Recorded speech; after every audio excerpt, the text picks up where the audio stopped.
and welcome to Friendly Differences 2.0. I am Salabu's sister, and this is, always get this wrong, Professor Baba Lloyd. How you doing? How you doing? Also known as DA Select. DA Select. So, guys, today we're actually going to disagree on a couple of things. The title of the show is Why Black Dollars Matter. I think they matter a lot. My co host, I'm not sure. So, without further ado, Professor, do you want to? Oh, you want me to open up with this argument? Okay. Well, um, I mean, do you want me to open, or you can open, or I'll. You want me? I would love to hear your Okay. opening soliloquy about black dollars. What? What's it about black dollars? Go for it. I would love to hear this. Okay. So, guys, uh, black money back in the 1950s. White America, realized that selling to the Negro was a $1 billion industry. And they were trying to figure out ways that, we can get some of this money.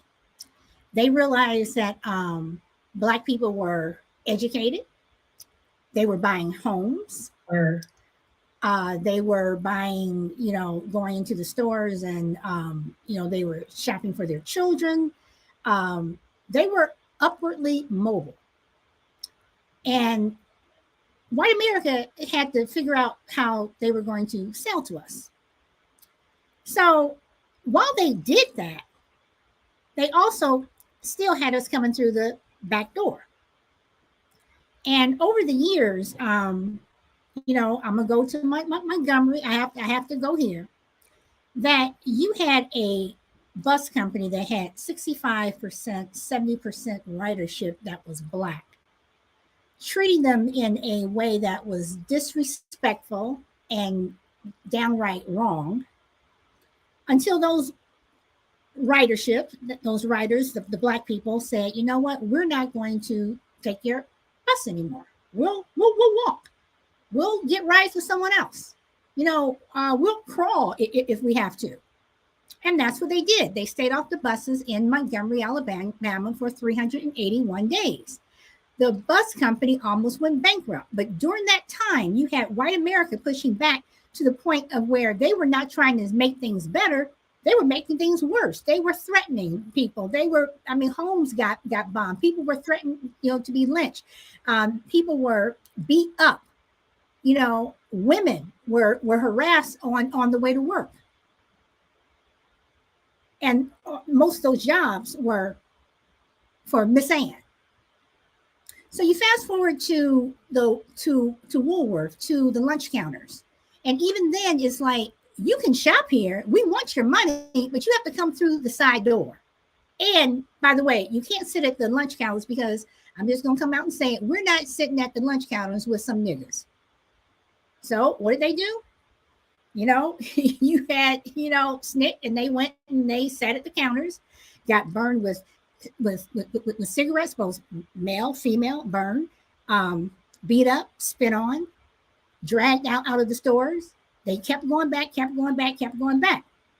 But Woolworth still didn't learn their lesson. So the community said, what we're going to do is, since you all are treating our young people like this, we're going to help them out. We're not going to shop at your stores. The stores that they were doing that in almost went bankrupt. And the entire Woolworth chain of stores nationwide almost went bankrupt, because other Black people who shopped at Woolworth a lot said, well, they're doing this to our sisters and brothers down south. We're not going to put up with this either. We're talking about Woolworth, who were, they were $1 billion. That was old money. And a bunch of Black folks were about to put old money out of business. So we have Black Wall Streets that were around 100 years ago. We had hundreds of Black Wall Streets. We had hundreds of them. Because we said, y'all don't want us around? Fine, we'll stay on our side of the tracks. You stay on yours. But the problem was we did better on our side than y'all did on yours. You got jealous. You came over to our side, stole from us, and then burned it down and killed some of us in the process. You have all these white companies who in the 90s started to look at hair care and how much, especially Black women, spend on hair. What y'all do? You want to start buying us out. And even now you go and you buy us out. You change the recipe, you change the formula. It's not really the same, but you saw a $1 billion industry. Nike went after Michael Jordan for a reason. If it wasn't Michael Jordan, it was going to be another Black athlete. Why do mostly white companies target Black endorsers? Because they want Black money. And as of 2024, it is projected that Black people in this country will spend at least $1.8 trillion, almost $2 trillion a year. If 35% of Black people stop spending and only spent with Black owned and Black led, or even companies that really truly respected us, do you know how we can literally destroy the economy of America? And that would trickle over internationally. Yeah, Black money matters. Yeah, you said Black money matters.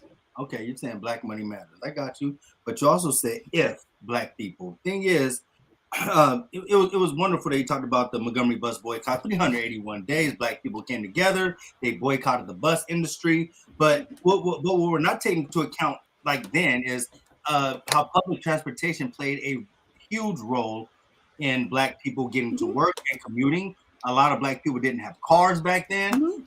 So being able to tumble a bus industry is totally different from today, where most people even today commute at further rates. Some places buses can't even get to where Black people are, so Black people are using the automobile. So you're looking at a tale of two cities, right? You're looking at the tale of cities where Black dollars matter because Black people literally paid into the transit system. Where today, the transit system, unless you're in places like New York, some places in San Diego who have a trolley system, other places have a trolley. If they're not using that trolley to get to work because of overpacked cars, then the Black dollar is not going to count there. Next, you talked about the Black dollar generating so much money. Well, the thing is, and you talk about the communities such as the Tulsas, the Rosewoods, wonderful, great argument that you have there. But do we have any Tulsas today? You can answer that question after that. Do we have any Rosewoods today? Do we have any?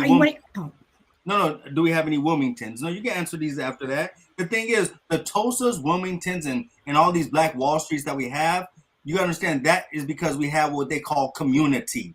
Today, we are so far away from community that our Black dollars are so spread up that they'll never come back together. Yes, I believe in the power of the Black dollar, but the only time you're going to have power in the Black dollar is if we have Black community power. Because there's no Black community power, we can sit here, you and I can both say we're not going to shop at Target, but I guarantee in some places Black people are going to run their money right into Target. If we say we're going to boycott Walmart, I guarantee in some places where there's nothing but Walmart around, Black people are going to run themselves in the Walmart. That's why I'm trying to say that the Black dollar, yes, the Black dollar circulates, but the Black dollar don't matter to the Black community because we don't use it the right way.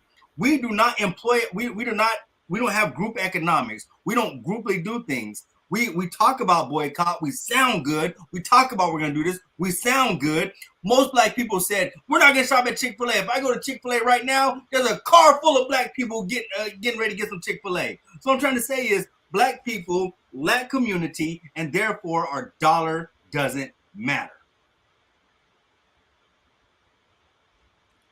Yeah, I'm going to respond to that. Okay.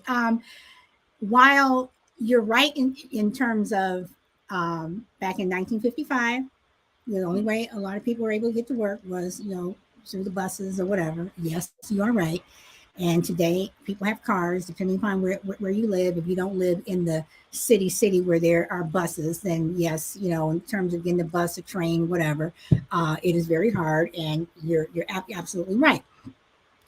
And you're also right about the fact that Black people came together back then, whereas now, we are so spread apart in terms of how many Tulsas and Rosewoods we have. We don't. But what I'm saying is that we have the ability to do it again. If people just think the way you do and assume that, well, we're not going to, we'll never be able to do this. We will never do this. Let that minority of people who don't want to come together, if they don't want to do that, okay, fine. Y'all go run the Target, y'all go run the Walmart or wherever you're gonna go. But when you really look at it, I mean, if Black people really sat down and really looked at it, and I know I keep saying if, because I think that it's possible. Hold on, I'm sorry, I got kind of sidetracked here looking at this comment. Black money. Let me put it like this. Every time I brought up a Black boycott to white people, to certain white people, there was fear. There was fear. It was like, what, why do you want to do that? You hurt Black people too. Oh, no. They know we have power. They know there is power in our money. We have power in our collective money. You're right. And 35% is not that big of a group. But it's only in our collective money. I'm talking You're about. You're right. But and it is possible. It is possible. It is possible for us to have farmers markets. It's possible for us to do this. If we were to say we're going to boycott Nike and Michael Jordan shoes right now, I promise you, most Black people are going to play on other people. Well, guess what? I guess my size is going to be available. Everybody's going to run over there. The comment says, okay, professor, what are the opportunities now? Well, opportunities now, the only way Black people could boycott is we first have to get community together. Exactly. But without community being together, you're going to have a bunch of people just doing whatever they want. They are not going to. I'm saying our community, I'm not going to say it's in shambles, but our community does not look the same way it looked back then. Our doctors don't live on the same block. Our lawyers don't live on the same block. Our, we have our doctors living in the rich side of towns. Our lawyers are living in the rich side of towns, where a majority of the Black community are living in different neighborhoods. Some would say impoverished neighborhoods. Most Black people that we put in office never come to those neighborhoods to check on Black people. And so when you have that, you have people who lack community. The community puts them there, but guess what? They don't continue to come back down. So I'm just saying, I would love to see our dollar matter, because we are a $1 trillion industry. But if we don't understand group economics, or should Dr. Clyde Andrews say powernomics, the Black dollar stays in the Black community for 7 seconds. Because we, for some reason, we don't like to be around each other the way we used to. And I'm not trying to say that Black neighborhoods are violent. When I say like being around each other, is most people don't even know their neighbor's name anymore. When's the last time you borrowed sugar from your neighbor? When's the last time you were making a cake and you was about to crack an egg and you found out all you had was 2 eggs left and you need 4 eggs to make your cake? I'm just saying, we don't have that same community. I remember my mom used to be able to send me next door, hey, go get some flour. I got to fry this chicken. I go next door and, all right, tell your mama, bring me back this right here. I mean, the community is not the same thing as it was before. And without community, our dollar will not make the same impact as it done before. I'm just big on Black community, because if our community comes together, then we can truly make our dollar matter. Okay, but at the same time, though, if we don't work on that, if everybody just listen to what you said, well, yeah, he's right, and then nobody does anything. I'm it's like I'm trying to get people to come together. I'm trying to get people to do things on their own. Grow a garden. Mm-hmm. Do a garden. I mean, it is very rare that I go to the market and buy a tomato, onion, whatever, because I have a garden. Literally, I have a garden in my backyard. It's a lot of work, but it's like if I want lettuce or something, because I'm gonna make a salad, I go to my backyard and I get it. So if we went back to just doing that, and people like, well, you where you live, you're able to you can have a garden in 30 below weather if you really want to learn how to do it. That's true. But if we just say what you say and say, well, Black people, I mean, if they really listened to you and took that to heart, we'll never come together and have our money going to Black led businesses, Black owned. And sometimes I have to say to some Black folks, some people with these Black owned places, and sometimes y'all act out too, So, but there are companies out there that that respect us and our money. I'm just saying, don't for the most part, don't spend money where they don't respect you. And there are places where I'm sorry, I got to go to the Korean people because this has happened to me.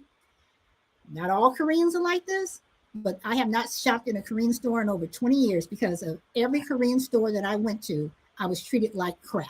You made me want food now. I'm gonna give you some Korean food after this. But go ahead. But Koreans come into and Asians come into Black neighborhoods mainly because the rent is lower. And because they need us, the money that we spend in their stores, they're sending that money back home. It's like, why are you? I mean, seriously, why are you? Not saying that the place that you go to treats Black people a certain way, but if I see that you're disrespecting the person that's in front of me, true, I'm not spending my money there. I don't care how good the food is. So if you're spending.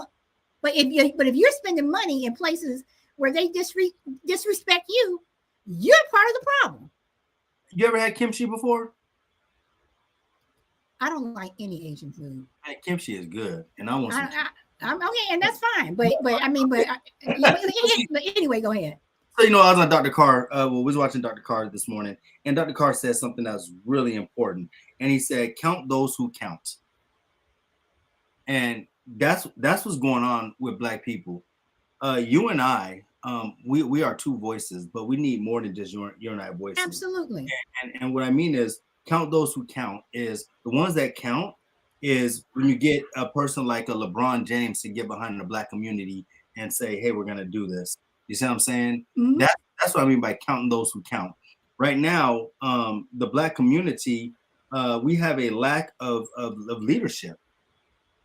We don't. Dan Crump is not a Black leader. He's a civil rights attorney.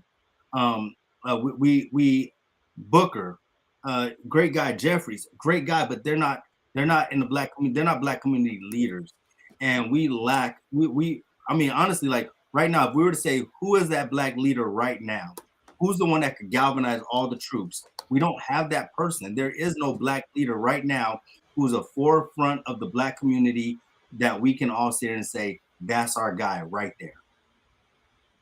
Well, actually, I would love to be that person. Or to be one of those people. But you are right. But that doesn't mean that. Do we have to have all these leaders? Can we still just on our own have individual responsibility and step up and be that person who okay, you need help doing this, I'm going to go around and do this, and we're going to knock on doors, or we so and so needs some help, she needs some a ride to the store, I'm going to give her a ride to the store. I mean, all of us should be those leaders. We shouldn't have to look to one person. All of us should be willing to lead. And wait, hold on. I just want to read what Sabrina Marie says. I'm fighting with my lot owner about just the right to grow veggies. Only 2 states in the U.S. have laws that allow renters rights to a garden. Community gardens work until the capitalism kicks in. There you go. But I think you're right when you say about leaders. We should have a slew of leaders. We should have a lot of people who support different leadership. But but if the truth be told, um, people look for that beacon light. People look for that person within the community or within our. But it's we're waiting on, and it just seems like to me the Black community is waiting on that next great rapper that I think a lot of people like. What's that guy named Mike something? The rapper, the Big Mike or Mike something. But the guy who was up there with Ti and them. A lot of people waiting on him. A lot of people were waiting on people. Who's that other? People are waiting on the Jay-Z's of the world. Hey, Killer Mike. People are waiting on Killer Mikes. People are waiting on Jay-Z's. People are waiting on actors like people are waiting on actors and sports players to be the beacon of light. Colin Kaepernick, he put his whole career on the line for it, and look where it got him. Because at the end of the day, Black people were like, yes, he's correct. Yes, he's correct. But all Black people, if all Black people would have stopped watching football, if Black players would have all stopped at the same time, we would have probably come to an end of it. But then you have people like Ezekiel Elliott and Dak Prescott. Come on, it ain't time for this. That's why I'll never support those two. I'm just saying we don't have a collective Black unity within the Black community to truly make our dollars matter, because everybody's out for their individual selves. And when Colin Kaepernick did that, yeah, maybe with 1, 2, 3 players. But then when those players got hungry, what they do? They went right back to playing football. And so I'm just saying we lack the getting behind each other. We lack the support systems that truly make us successful today. And that's but that's where we need to receive. But that right there, if just a few got out there and did something. I mean, when you look at this country, you look at what Ron DeSantis in Florida is doing, and you look at what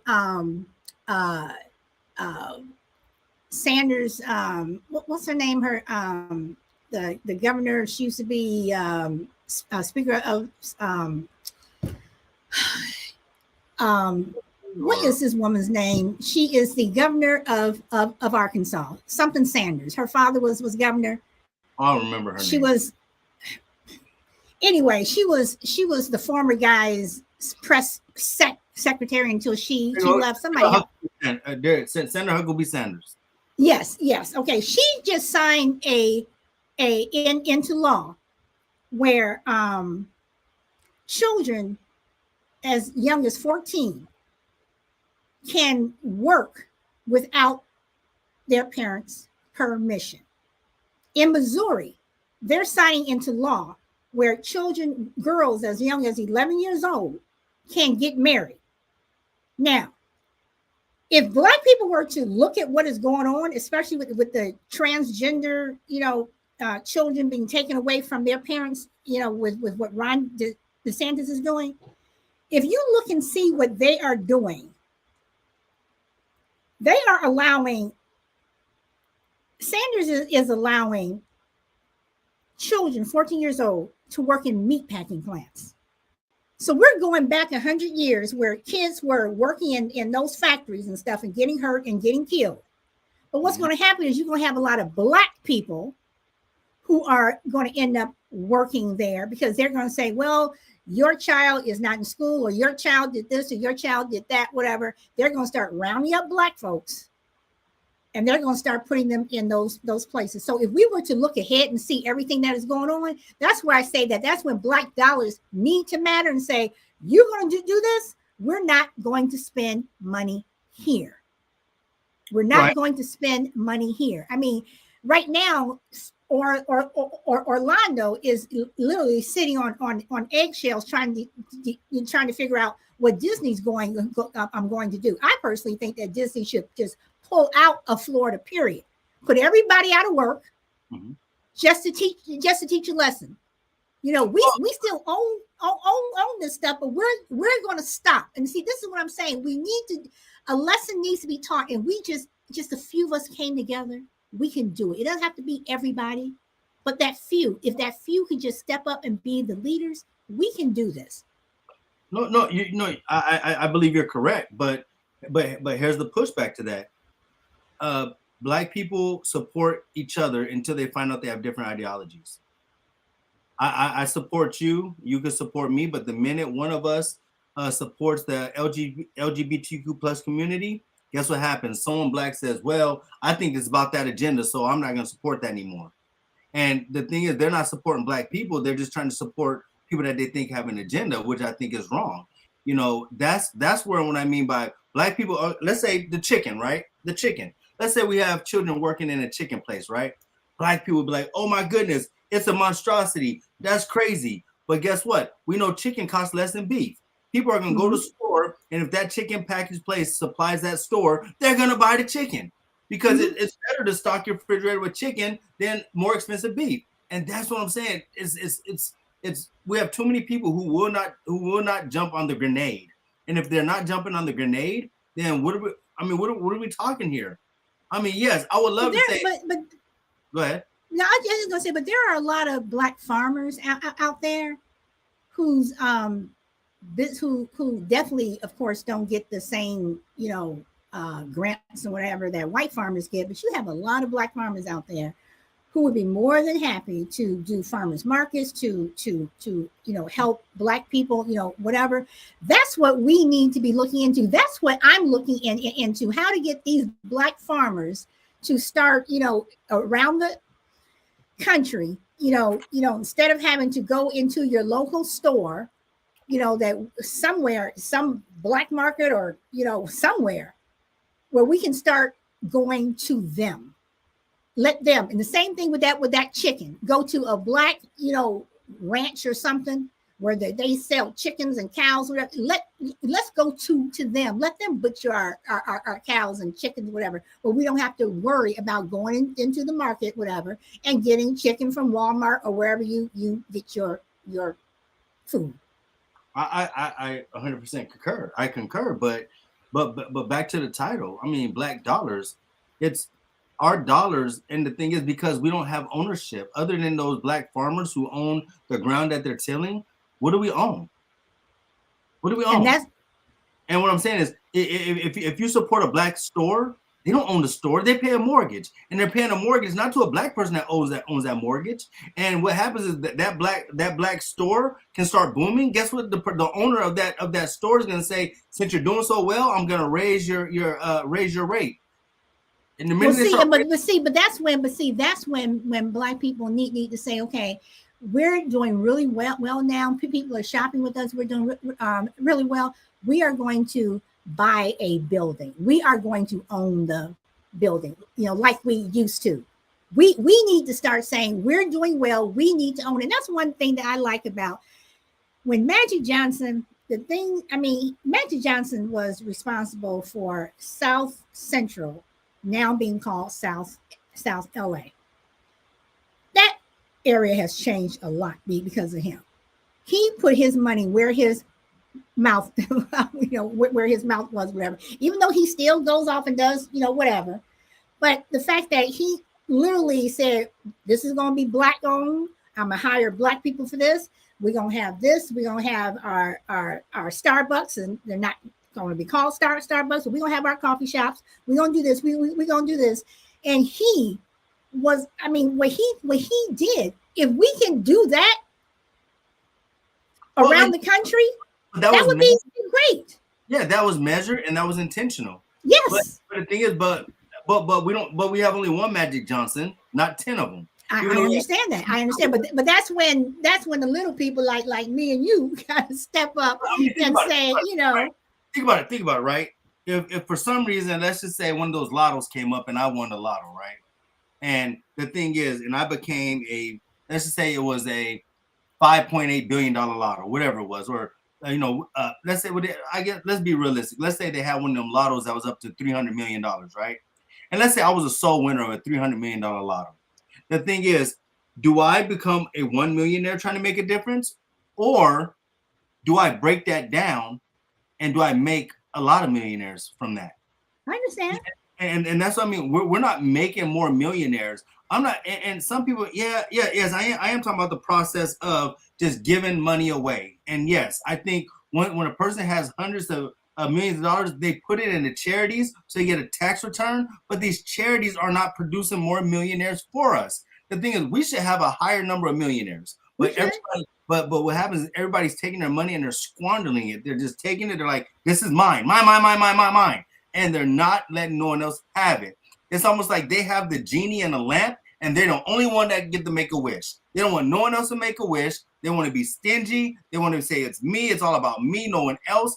That we just moved into a hyper individualized society where nobody cares about nobody else. Okay, so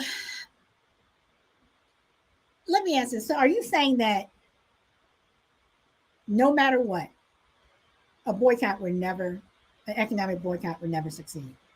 Well, I think an economic boycott can succeed if there is, and I'm gonna say this true. There has to be a selective outrage.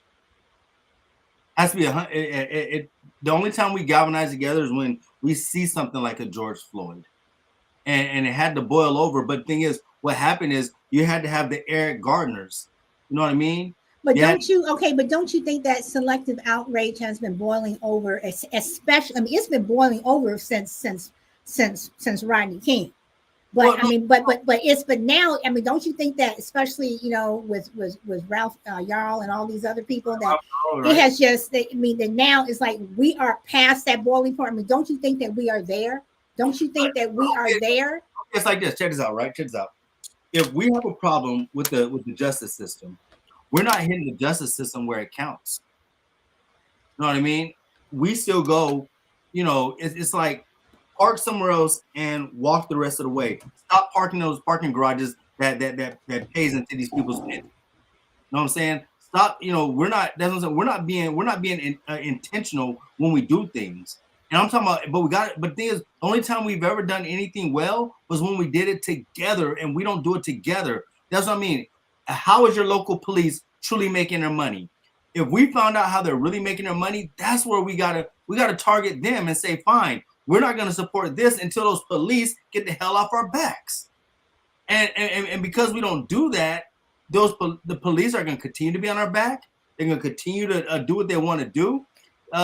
Just like money and jobs, right? When we know that a company is not paying or hasn't had, just like this, if we know a certain company has never had a black executive for years, right? We don't say selectively, says, you know what, that company don't like black people. We looked at their hiring practices, we looked at their numbers, and we understand that they keep black people in lower positions. They never move them to even lower management, middle management, or upper management.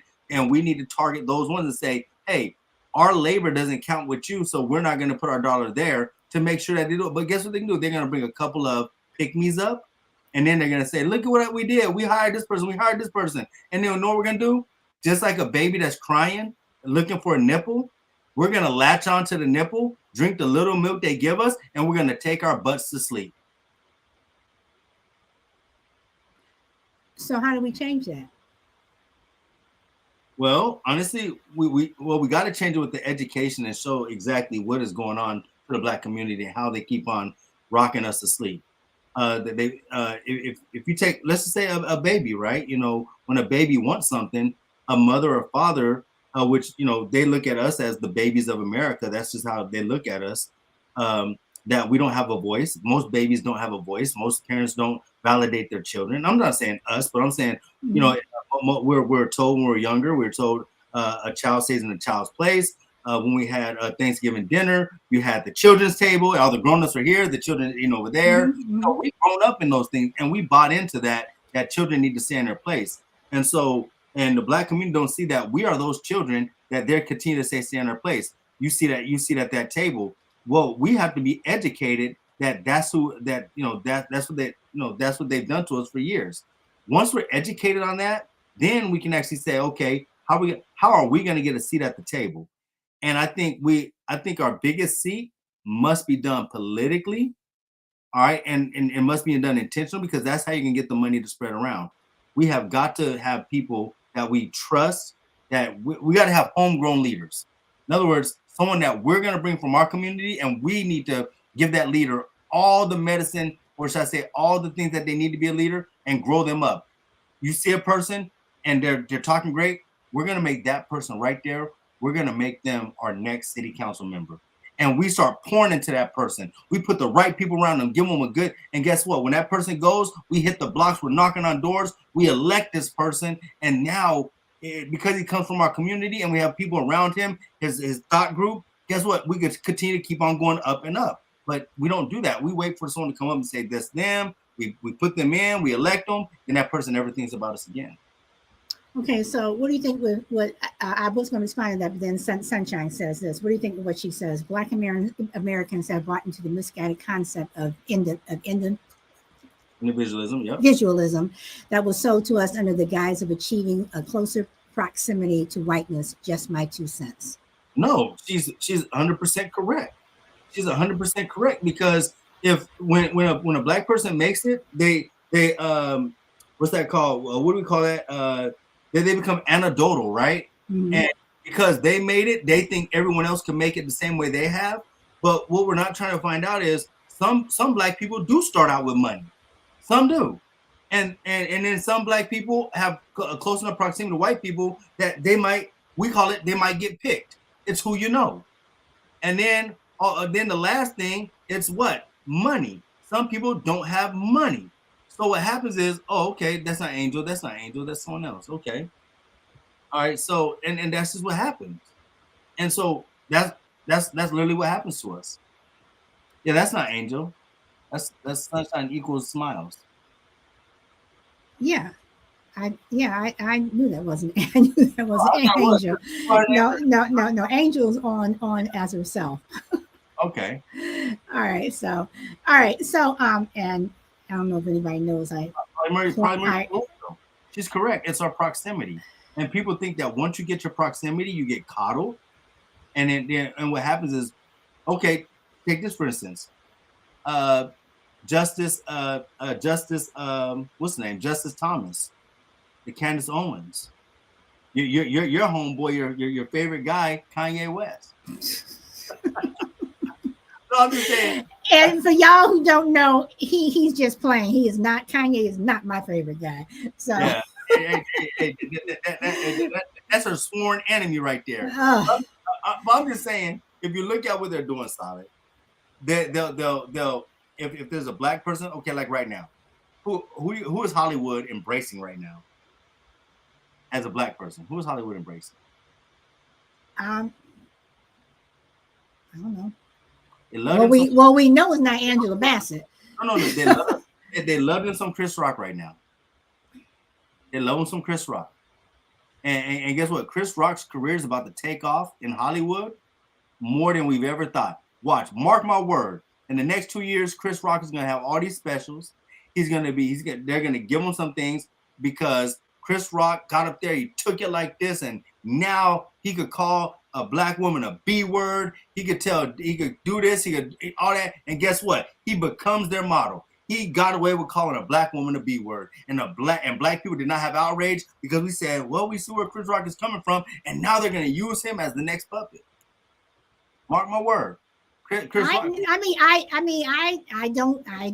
don't disagree. Again, I'm just coming back to how can we get the collective, just the few, to you said earlier, I think to make a difference and to show white America that y'all been screwing us around for so long, and the only thing that white people understand, the Mitch McConnells, the Marjorie Taylor Greens, or what have you, is money.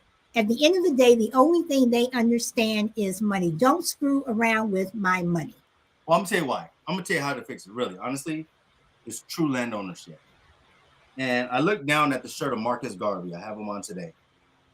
Marcus Garvey understood black nationalism and black ownership. And when Marcus Garvey, and we have an insight. See, one thing that we do, we have an insight, and our insight to Africa is very key. For millions of years, since the beginning, people have been abstracting things from Africa.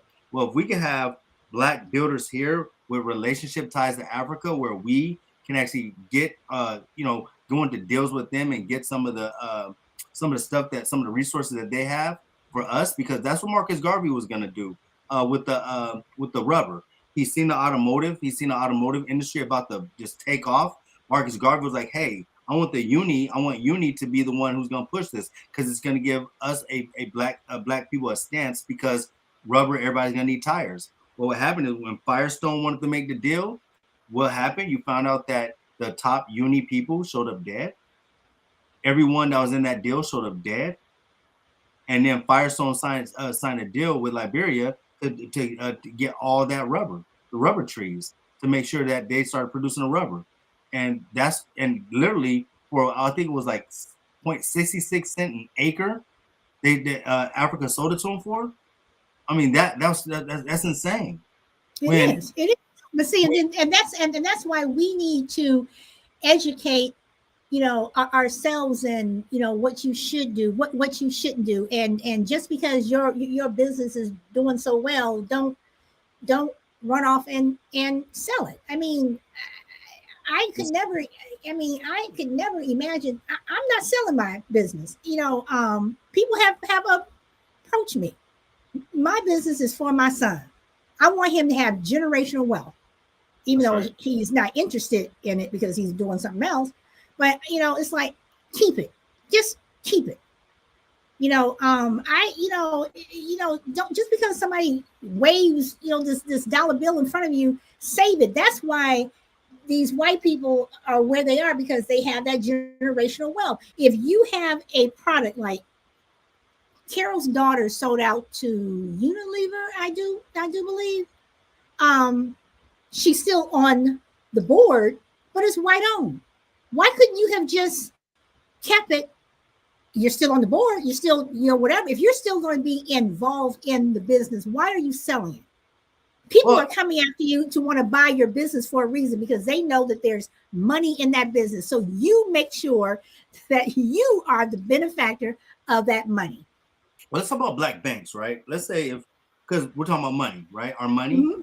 If our money could be collected in black banks, and then, because remember, banks invest your money. If we have black banks, but these black banks, all banking system put you on like a tier system before they give you a loan for this and a loan for that. Well, if a black bank, if we're gonna sit there and give money to a black bank, we need to actually have them stop scoring people the same way white people score black people, and we need to teach them and say, hey, we understand that some people are going to be a high risk, right? Some people are going to be high risk. We understand business, high risk people, it's harder for loans. But the thing is, because we're so high risk, that's the reason why no one's just taking a chance on us. We need these banks to drop that tier system and just totally support black people and insure their money and give them the loans that they need.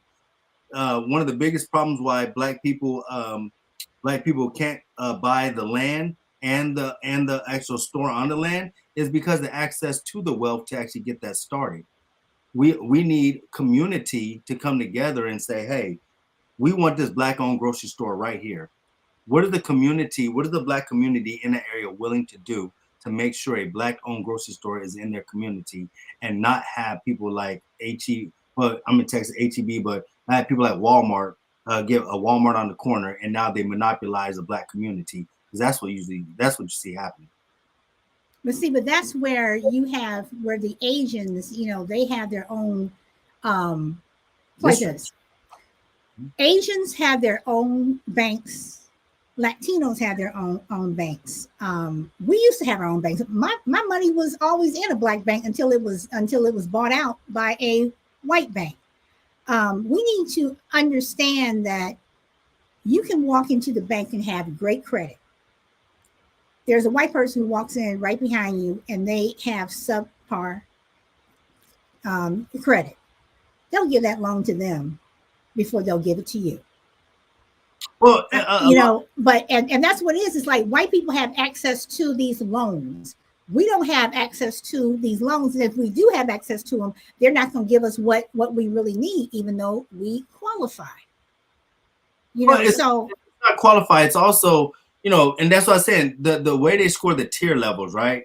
When they look at tiering you, they not only look at if you have good credit, they're also looking at how long you've been banking with this bank. They look at what is your job, what is the outlook of your job in the next so many years. debt to income ratios. They look at all these different things that they strike to us. But if a white person comes in and says, I make X amount of dollars doing X, Y, Z, they're offered a line of credit at a higher rate than black people. This is what I'm saying. This is exactly what I'm saying. So so we need to get back to those black banks. I mean, Chicago has so many. I mean, the black banks that Chicago had. I mean, we had them. We had the newspapers. You know, we had that. You know, but once again, it's like, you know, white banks came in and they undercut, or else they say, oh, you're not doing this, or the federal, you know, you all are not doing this right, which they were, and they disappeared. So, you know, we need to find a way to get back to that. We need to find a way where we lend each other money. And there's only one person in this entire country, and I am looking him up now. Only one person in this entire country that does that loans to black people and want black people to succeed. And I am going to get that for you guys. But we got Denny Michael just said something in here, right? Denny McNeil. He says here, many people sell their businesses because the offers are lucrative, which is very correct when he says that. Also, the buyers often have the capital to scale the businesses in a way that the original owners cannot. And that's the thing. We're selling our ideas and our thoughts for a nickel. And that's what we also have to do. When if a white person can see, or if a white person can actually literally see the potential in this person and what they're doing, why can't those original owners or other people get behind them and see that potential? And I understand what you mean by the capital, and most people aren't willing to stick out the long haul of making sure that their business is successful. So it's like you've had people offer you stuff for your business, but you know that your business is worth more. There's this one guy on TikTok who had a book. Michael Rappaport tried to buy his idea from his book from him. This guy who's been to prison, and Michael Rappaport tried to literally buy his book from him. And then he put him out there. He tried to lowball him. Michael Rappaport offered him $50,000 for his book, for the rights to his book. And the guy laughed at him. Michael Rappaport is married to a black woman, and the black woman tried to come to his defense. And he's like, no. And he started showing everybody the text messages and everything and said, this is what your husband did. And this is how y'all look at black people. He wanted to buy my book, which he knows is worth way more than this. And he offered me $50,000 for my book and what I wrote, knowing damn well it's worth more than that. But us black people, we got to stop. If we're a fish, we got to stop going after the small hook. We got to stop biting the small hooks. And see, that's what I'm talking about, because I own a business that does very, very well online. Very well. I've had people come to me and offer me some major money. Nope. First of all, the money that they were offering wasn't even nearly the amount of money that I know that I'm going to make over the years, whatever. But I'm not selling it because it is generational wealth. Keeping it within black people. I'm not selling to a white person. If a black owner wanted it, would you sell to them? No, because again, it comes back down to my family.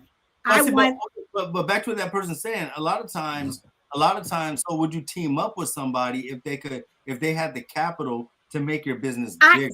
I would consider teaming up with them, and the only reason why I say consider is because I know how I want my business to be run. And when you team up with somebody, then all of a sudden you got to start listening to them. You got to start thinking about what they're saying, because they have an input, whatever. But I don't mind investing. If the money and capital to invest in something else. But I want my business because it started out at. You just proved what I said earlier.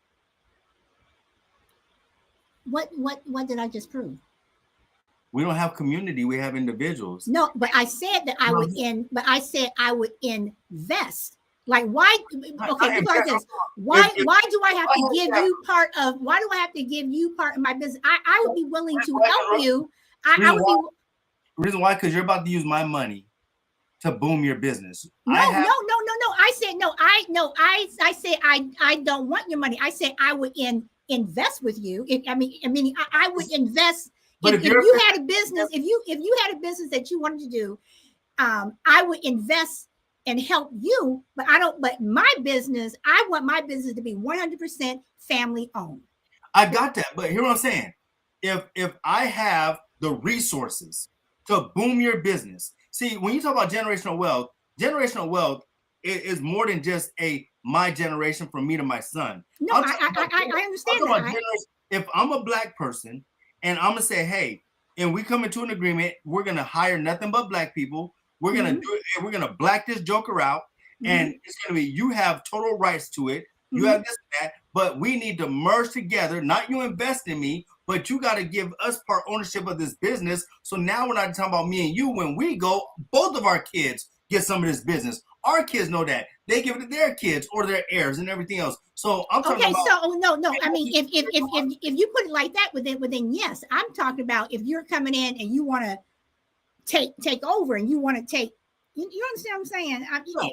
But all I'm trying to say is, if a person seen your dream and said, "Hey, I have the capital. I think your dream could go great, and I think you and I think if we could do it, we could truly boom this thing together. Instead of it just being me, it needs to be us, because we operate in the me so much that the us is not there anymore, and that's what I'm getting at.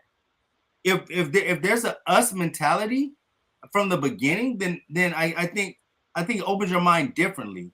Because I understand you say I don't want to sell my business to to a white face and personnel, but if it's Black people, let's say like Robert Smith, the billionaire, the richest Black man in the U.S. If this man was like, hey, I have everything it takes to make to take this to the next level.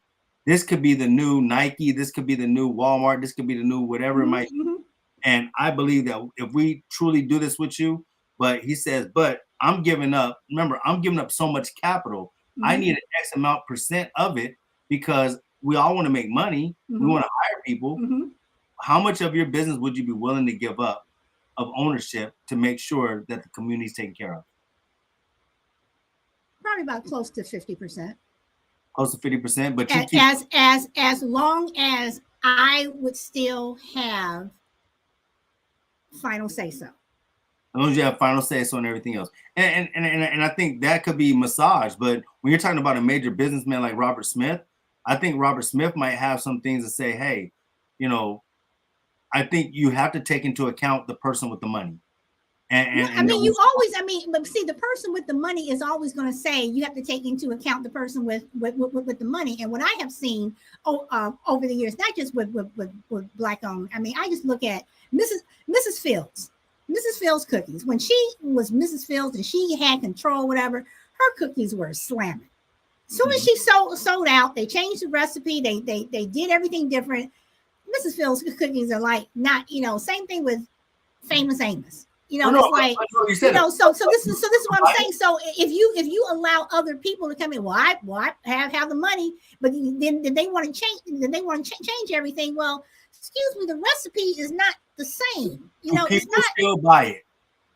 But I understand what you're saying. But see, that's when I have to step it up and say, I got to look out the integrity of what I created, or actually what my mother created, what she created. Is going to change just because of your money and your change. People may still be buying it, but it's not the same thing. Especially and this happened. People say, "Well, they changed this. This isn't the same way it was." Well, it still works, but I think the brand is really important. And sometimes people just want your brand. Sometimes people just want your brand to do things with. And so, yeah, like you said, the cookie person. They've always known they're going to change ingredients because they can get it cheaper if they do other ingredients. But that's the thing. It's like if you want to buy me out or whatever, or even buy half or whatever, and you're like, well, hey, Sally, instead of you're spending money on this, and you can use this whatever, and we can cut the cost and we'll still make money with it, but it's not the same. It is not the same. It's not the same product. So I'm not willing to make my product look worse or be less just because you're giving me more money. So that's where your integrity also has to come into play. Like we can make a deal and we can work together, but just because you're the money person. Yeah, I just think, and I just think that I think that's where our thoughts are clouded, because I'm coming into it from a destroyed capitalism mindset. I don't think capitalism is the way to go. I don't think being the capital is how we're going to win. I think being communal is the only way we're truly going to win. And if we're not communal with our resources, and when I say resources, with our money, with our visions, if we're not communal with that, then we're always going to lose. It's I understand we're talking about the black dollar, but the thing is, we cannot out capitalist capitalism. And if we have that mindset that we're going to make enough money to win, we're going to lose, because you can't out capitalize capitalism. Capitalism is the next head of racism and white supremacy. It was built by white supremacy and racism. Absolutely. And so that, and that's what I'm saying. So if we're looking at, we're going to beat capitalism by being good capitalists, that's not the way to do it, because now we're doing exactly what they want us to do. If we're not spending our money and doing it, then I mean, that's the whole market of it is if you boycott me, your money's gonna still go somewhere else. And guess where your money's gonna go? To somebody else that is white. We could boycott Walmart till we're blue in the face. Because there are no grocery stores that are black owned, we're still gonna give our money. If you're in the Carolinas, you're gonna give your money to Piggly Wiggly or Food Lion. If you're Virginia, Food Lion, we're gonna give our money because they've made it where we need certain things to live. And because we need certain things to live, we can circumvent certain things for a while, but at the end of the day, we're still going to buy that with something that's not owned by black people. That's why I sit there and say it's hard for our dollars to matter when we don't own anything. And that is why through a boycott and things, this is an opportunity to make our dollars matter by, getting those black stores and those markets and what have you, where we can shop and, we can grow. I mean, I have no problem investing with people, Right. Whatever. But, and let me put it like this, because I'm reading the comments here and I'm trying to keep up with who is agreeing with who and who's doing that and what have you, and I'm just trying to figure out who is whatever. But I just think that when you own a business, that your integrity is first and foremost. That's correct. If you are selling a product, and that product, and you're telling people that this is what it is, that it's 100% this, or it's this, and this doesn't have this in it, whatever, then someone comes along with money and says, well, I can help you do this, this, and this, and we can help a lot of people. We can hire all these people, but you're gonna have to take those real chocolate out of those chocolate chip cookies and put in some fake chocolate. I'm sorry. I don't want to do business with you. I think we both agree on one thing, that the lack of true ownership is what cripples us. The lack the lack of true ownership cripples us. And because of that, when a person when we're not educated about, and that's the thing about a boycott. I think the education of the boycott and the power of boycott, it's not hitting the streams the way it should. And without that education and the power of the boycott, people are just going to basically like whatever. You know what I mean? They're gonna be like, yeah, whatever, because it doesn't affect them. A lot of things don't affect everyone the same way. You're right. And so if we don't find out what affects us all the same way, or show them how this is affecting them in the long run and where it's meaningful and that person can do it, then I think, yes, black dollars can matter. But our black dollars are not going to matter without a community behind it.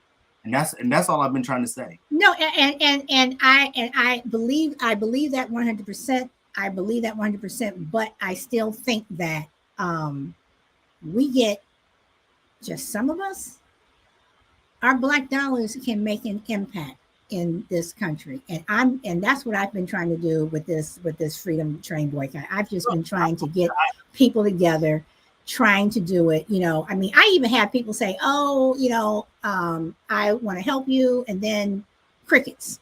One person on this panel has been a huge help to me, and literally, thank you, thank you, thank you, thank you, thank you. But I'm sorry. It's just something that, I mean, that is one of my passions, and I think that it can happen. I mean, do I think it'll start off slow? It'll start off slow, but do I think that it can pick up steam? Absolutely. I think your heart's in the right place. I think your heart is in the right place, and I think that we could that your vision on this can actually really move some things. But my thing is, I just don't think that, and I hate to say it, and it sucks for me to say it this way, but from 1955 to now, we're not built the same. No, we aren't. We aren't. No, we're definitely not. You're talking about 381 days. Some of these people can't stay a month without staying out of a certain store. I'm just saying. Hey, we're gonna boycott. Yeah, we're gonna boycott. Hey, man, we boycott McDonald's. We boycott McDonald's. Okay. Hey, what you doing? I'm at the drive-through, man. I got to get me some of these nuggets. Well, even though I am only one person, I have I don't shop on the weekends anymore. Back in the day, stores weren't even open Saturday and Sunday. I don't shop on the weekends. Like I said, my garden is flourishing. I don't go, when I do go to the store, I'm not buying the peppers and all the other stuff. It's like I don't have. There's very few that I get. Very few. But I'm very selective of the stores that I shop. I mean, it's like, I will go online and I will buy this from this person because they're black owned, and I will try it out, and this is good, whatever. And I just wanted to address something to Danny McNeil. He's asked me what my business is and how we can find it. I own a skincare company. I do not tell the name of it on my podcasting platforms because I have had death threats. I have had haters out there, and I cannot mix my podcasting world with my business world. What I am in the process of doing is putting a label out, not necessarily under the Solid Blue Sister label, but it will be a separate label. It will be the same product, separate label. So I am in the process of doing that. But it is a skincare business from a recipe that my mother had started many years ago. And all I can say is when my mother died at the age of 86, she looked like she was literally like maybe 50 or 60. I need some of that skincare. I'm getting old over here. So, but it is something that works. Wrinkles, blemishes, whatever, is something that my sister and I, to this day, we just laugh and we're like, are you still using mommy stuff? And then I just said, I'm going to follow it. And that is what I did. And it took off. And I'm just happy with whatever. So, yeah. When we get offline, you're gonna have to tell me about that because I want some skincare. I will send you. I will send you some samples, and I guarantee y'all, not to. I'm sorry. I know I don't look my age. I'll just put it like that. Awesome. Well, like I said, I mean, I think. I little promo there. I think on this one, I think we agree on certain things, but I just think that it is going to take work. It is. I think between you and I, it's hard to really come up with the answer because one, although I might have an opinion on certain things, I'm not an expert at a lot of things, and I think the community needs to get in a room with some of the experts and really, in those think tanks of how, because some people, have been able to navigate how America works. Mm-hmm. If we get those thinkers in there, really talk about that. I'm not obtuse, because I do know that the black dollar means a lot to America, but I don't think the black dollar means a lot to us. That's deep. And I think you are right. And I'm just trying my one little bitty self, just trying to change that mindset. I have gone around, speaking at certain places. I've been, it bugs me, but it also disappoints me when I see especially our young people, with the Gucci's and the Louis, and I'm like, you come to Beverly Hills and they don't even want to let you in that store. They don't even want you there. The same store that you're buying all this stuff from, they don't even want you in the store. So it's like, why do we keep buying stuff like that? I mean, there's a lot of good products out there that don't have somebody else's name on it. Yeah, someone said, do you mean you're not 42 yet? Hey, I'm 45, and I think Solid looks younger than me. I mean, look, her skin. I am older than 42. But I mean, I'm just saying that, I agree with you 100%. I wish I didn't. I think you put up what you said today was absolutely correct. But at the same time, I would like to think that what I said was right too. People, I just want us to come together where we can make history, where 50 years from now we can say, you remember that boycott back in 2023? Remember how we were able to do this and this? That's what I would like. That's we came together, we did this. And I want to just end again, y'all. Growing a garden is not hard.